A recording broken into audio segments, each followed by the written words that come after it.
Magnetic effect of electric current. So ఇక్కడ మనకు electromagnetism related laws 3 ఉన్నాయన్నమాట. సో ఇక్కడ these are the 3 electromagnetism or electromagnetism related laws. First one magnetic effect of electric current. Second one force on a current carrying conductor in a magnetic field. And third one is Faraday's laws of electromagnetic induction. So ఈ వీడియోలో I am going to explain about first law, electromagnetism related laws lo first law, magnetic effect of electric current. So magnetic effect of electric current. First point, Hans Christian Ørsted, a Danish physicist, in 1831 discovered that current flowing in a conductor generates a magnetic field all around it. అంటే ఒక కండక్టర్లో current ఉంటే ఆ conductor చుట్టూ magnetic field ఉంటుంది అనేది ఈయన discover చేశాడనమాట. ఓర్స్టెడ్ అనే ఫిజిస్ట్ 1831లో. అంటే ఇక్కడ మనం డయాగ్రామ్స్ డ్రా చేస్తే, ఆయన ఇచ్చిన స్టేట్మెంట్కు డయాగ్రామ్స్ డ్రా చేస్తే, ఫస్ట్ కండక్టరు ఈ పేపర్ ప్లేన్, ఇది ప్లేన్ ఆఫ్ ది పేపర్కు పర్పెండిక్యులర్గా ప్లేస్ చేయొచ్చు, ప్యారలల్గా కూడా ప్లేస్ చేయొచ్చు అనమాట. సో ఫస్ట్ ఈ కండక్టర్ ఎలా ప్లేస్ చేస్తున్నాం, ఇక్కడ రెండు పర్పెండిక్యులర్గా ప్లేస్ చేస్తున్నాం, ఇక్కడ ప్యారలల్గా ప్లేస్ చేస్తున్నాం. సో ఇక్కడ పర్పెండిక్యులర్గా ప్లేస్ చేసినప్పుడు, సో ఈ పర్పెండిక్యులర్గా ప్లేస్ చేసినప్పుడు కరెంటు పేపర్ లోపలికి పోతుందా, పేపర్ బయటకు వస్తుందా? పేపర్ లోపలికి పోతుంటే we can show like this. So paper బయటకు వస్తుంటే we can show like this circle, inside the circle, at the centre of the circle dot, year cross. So ఇక్కడ మనము కండక్టర్ను ప్లేన్ ఆఫ్ ది పేపర్కు ప్యారలల్గా ప్లేస్ చేసినప్పుడు కరెంటు బాటం నుంచి టాప్కి పోతుందా, టాప్ నుంచి బాటంకి వస్తుందా? ఏ కేసు అయినా కానీ కండక్టర్లో కరెంట్ ఉంటే కండక్టర్ చుట్టూ మ్యాగ్నెటిక్ ఫీల్డ్ ఉంటుంది. కండక్టర్లో కరెంట్ ఉంటే కండక్టర్ చుట్టూ మ్యాగ్నెటిక్ ఫీల్డ్ ఉంటుంది అనేది ఈయన డిస్కవర్ చేశాడు అనమాట. సో ఇక్కడ magnetic field due to current in a straight conductor. Second point ఏం చెప్తోంది, the direction of the magnetic field can be determined in 2 ways. ఒకటి Maxwell's cork screw rule, second one is right hand rule. అంటే ఈ field ఉంటుంది అని చెప్తున్నాడు, conductor చుట్టూ, current carrying conductor చుట్టూ ఫీల్డ్ ఉంటుంది. ఇప్పుడు ఆ ఫీల్డ్ ఏ డైరెక్షన్లో ఉంటుంది అనేది we can get from the Maxwell's cork screw rule or otherwise right hand rule. So ఇప్పుడు మ్యాక్స్వెల్స్ కార్క్ స్క్రూ రూల్ చూద్దాం. దాన్ని బట్టి direction of the flux in a current carrying conductor ఎలా ఉంటుంది. It states that if A right handed cork screw is placed along the direction of the current flow. అంటే ఇక్కడ cork screw అనేది ఏ డైరెక్షన్లో పెట్టాలి, కరెంట్ ఏ డైరెక్షన్లో ఉంటే ఆ డైరెక్షన్లో మనకు ఆ స్క్రూ అనేది ప్లేస్ చేయాలన్నమాట, right handed screw. So right handed screw అనేది కరెంట్ ఏ డైరెక్షన్లో ఉంటే ఆ డైరెక్షన్. ఇప్పుడు ఏది ఇక్కడ ఇంటూ ది బోర్డ్ కాబట్టి ఇలా ప్లేస్ చేస్తాం. సో ఇంటూ ది బోర్డ్ అంటే ఇట్లా ప్లేస్ చేస్తాం అనమాట కార్క్ స్క్రూను, right handed cork screw. The direction of motion of hand which would advance the screw in the direction of the current gives the direction of the magnetic field. So మళ్ళీ ఇదే example తీసుకుంటే, అంటే now we have to advance that screw in to the cork. అంటే ఇట్లా right side తిప్పితే, ఇట్లా right side clock wise డైరెక్షన్లో ఆ స్క్రూను కానీ రొటేట్ చేస్తే స్క్రూ అడ్వాన్స్ అవుతుంది, ఆ కార్కులోకి స్క్రూ అడ్వాన్స్ అవుతుంది. మనము ఏ డైరెక్షన్లో రొటేట్ చేస్తున్నామో ఈ స్క్రూని అడ్వాన్స్ అవ్వడానికి ఆ డైరెక్షన్లో మ్యాగ్నెటిక్ ఫీల్డ్ ఉంటుంది, అంటే ఈ డైరెక్షన్లో మ్యాగ్నెటిక్ ఫీల్డ్ ఉంటుంది అని చెప్తున్నాను అన్నమాట. సో దట్ ఈజ్ ఆ విధంగా మనము ఈ ఫ్లక్స్ యొక్క డైరెక్షన్, కరెంట్ క్యారింగ్ కండక్టర్లో ఆ కండక్టర్ చుట్టూ ఉన్న magnetic field or magnetic flux direction కనుక్కోవచ్చు. ఇక్కడ సెకండ్ కేస్ ఏమి, first case Maxwell cork screw rule. So second case is right hand rule అనమాట. So let us see what is it. Right hand rule. Imagine a current carrying conductor to be held in the right hand with the thumb pointing in the direction of the current, with the fingers wrapped around it. Then the direction of the fingers points in the direction of the magnetic field. So ఇక్కడేం చెప్తున్నాడంటే, so ఈ current carrying కండక్టర్ను right హ్యాండ్తో place చేయండి, right హ్యాండ్తో hold చేయండి. ఎట్లా hold చేయాలి? Thumb should be in the direction of the current అన్నప్పుడు ఈ ఫింగర్స్ ఏవైతే ఉన్నాయో ఆ డైరెక్షన్లో మ్యాగ్నెటిక్ ఫీల్డ్ ఉంటుంది అని చెప్తున్నాడు అనమాట. So this is right hand rule. So right హ్యాండ్తో మనం కండక్టర్ను హోల్డ్ చేయాలి. ఎట్లా హోల్డ్ చేయాలి? Thumb direction of the current డైరెక్షన్లో ఉండాలి.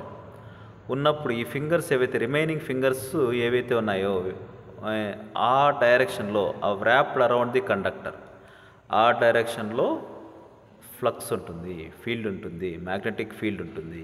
సో ఇప్పుడు ఇదే ఎగ్జాంపుల్ తీసుకుంటే current carrying conductor plane of the పేపర్కు ప్యారలల్గా ఉందన్నమాట. So we're holding the conductor such a way that thumb is in the direction of the current. The fingers which are wrapped around the conductor, ఆ డైరెక్షన్లో magnetic field ఉంటుంది. So both give same answer. So ఇక్కడ ఈ రెండు ఏదైనా తీసుకోవచ్చు అనమాట. ఈ రెండు ఏం చెప్తాయి? Direction of the flux, magnetic field గురించి చెప్తుంది. కరెంట్ క్యారింగ్ కండక్టర్లో కరెంట్ ఉన్నప్పుడు ఆ కరెంట్ క్యారింగ్ కండక్టర్ చుట్టూ మ్యాగ్నెటిక్ ఫీల్డ్ ఉంటుంది. Then the direction of the magnetic field can be determined in two ways: Maxwell's corkscrew rule and right hand rule. So ఇప్పుడు third పాయింట్లో magnetic field of a solenoid. So ఇందాక మనము ఒక straight conductor చూసాం. ఆ కండక్టర్లో current ఉంటే ఆ flux ఎలా ఉంటుంది అనేది. ఇక్కడ మ్యాగ్నెటిక్ ఫీల్డ్ సాలినాయిడ్లో మ్యాగ్నెటిక్ ఫీల్డ్ ఎలా ఉంటుంది అనే థర్డ్ పాయింట్ అనమాట. సాలినాయిడ్ అంటే ఏంటి? First of all, what is a solenoid? So when a current carrying conductor is given the shape of circular coils of the conductor placed side by side and insulated from one another, it is called a solenoid. ఇప్పుడు straight కండక్టర్ను if you give a circular shape like this, ఈ shape ఇస్తే and ఒక కాయిల్కు ఇంకొక కాయిల్కు there should be insulation of the conductor placed side by side. ఈ coils అన్ని సైడ్ బై సైడ్ ఉన్నాయి and insulated from one another. So ఒక కాయిల్కి ఇంకొక కాయిల్కు there is an insulation.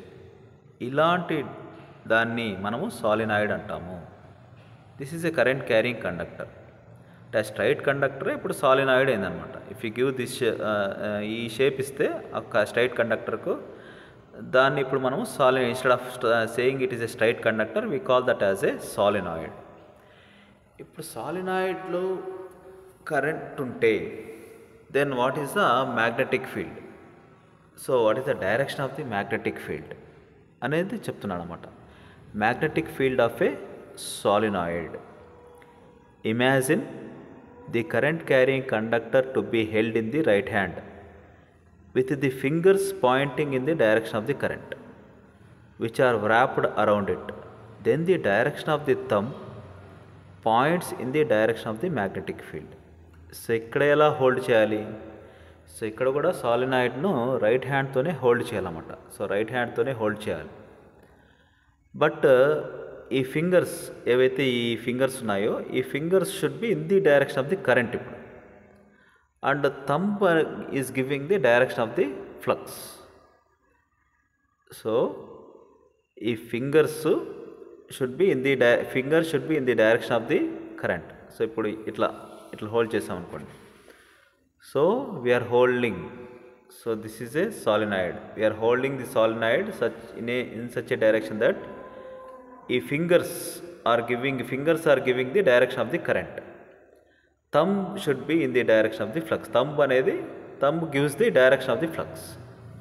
So ఆ విధంగా ఈ సాలినాయిడ్ను ఈ కరెంట్ డైరెక్షన్, ఇప్పుడు దీంట్లో కరెంట్ పోవాలంటే ఖచ్చితంగా ఒక వోల్టేజ్ సోర్స్కు కనెక్ట్ చేయాలన్నమాట. కనెక్ట్ చేసినప్పుడు కరెంట్ ఇలా పోతూ ఉంటుంది. ఇప్పుడు ఈ సాలినాయిడ్ను రైట్ హ్యాండ్తో హోల్డ్ చేస్తే ఫింగర్స్, ఈ fingers should be in the direction of the current. We know the direction of the current. Thumb ఏ డైరెక్షన్ లేక వస్తుందో that is the direction of the field. Thumb ఈ డైరెక్షన్ లేక వస్తుంది కాబట్టి this is the direction of the field. అంటే it is acting as a magnet. లోపల మ్యాగ్నెటిక్ మెటీరియల్ చుట్టూ ఈ కాయిల్ ప్లేస్ చేస్తాం అనమాట. Solenoid, we are placing a solenoid so on the magnetic material. Now this magnetic material is acting as a magnet, electromagnet. And this part is a north pole and this part is acting as a south pole. ఎందుకంటే flux ఇలా వస్తుంది, లోపల ఇట్లా వచ్చేసి ఇట్లా వస్తుంది. So flux ఇలా వచ్చేసి మ్యాగ్నెటిక్ ఫీల్డ్ వచ్చి ఇట్లా వస్తుంది. కాబట్టి ఇది నార్త్ పోల్గా యాక్ట్ చేస్తుంది, ఇది సౌత్ పోల్గా యాక్ట్ చేస్తుంది. We know property of the magnet ఏం చెప్తుంది? Inside the magnet flux flows from north pole to south pole and outside the magnet flux flows from north pole to south pole. కాబట్టి ఇక్కడ electromagnetism related లాస్లో first one ఏంటి? Magnetic effect of electric current. So దీంట్లో current carrying conductor, ఒక కండక్టర్లో current ఉంటే ఆ conductor చుట్టూ మ్యాగ్నెటిక్ ఫీల్డ్ ఉంటుంది అనేది చెప్తున్నాడు అన్నమాట. అండ్ స్ట్రైట్ కండక్టర్లో కరెంట్ ఉంటే అండ్ ఆ కండక్టర్ చుట్టూ మ్యాగ్నెటిక్ ఫీల్డ్ ఉంటుంది. Direction of the magnetic field is given by Maxwell's corkscrew rule or right hand rule. And అదేవిధంగా సాలినాయిడ్లో కండక్టర్ ఉంటాయి. అదే స్ట్రైట్ కండక్టర్ అయితే hold the conductor such that thumb gives the direction of the current and 4 fingers gives the remaining fingers which are wrapped around the conductor gives the magnetic field direction. అదే solenoid అయితే hold the solenoid such that the fingers, this finger should be in the direction of the current and thumb gives the direction of the flux. So that is all about magnetic effect of electric current.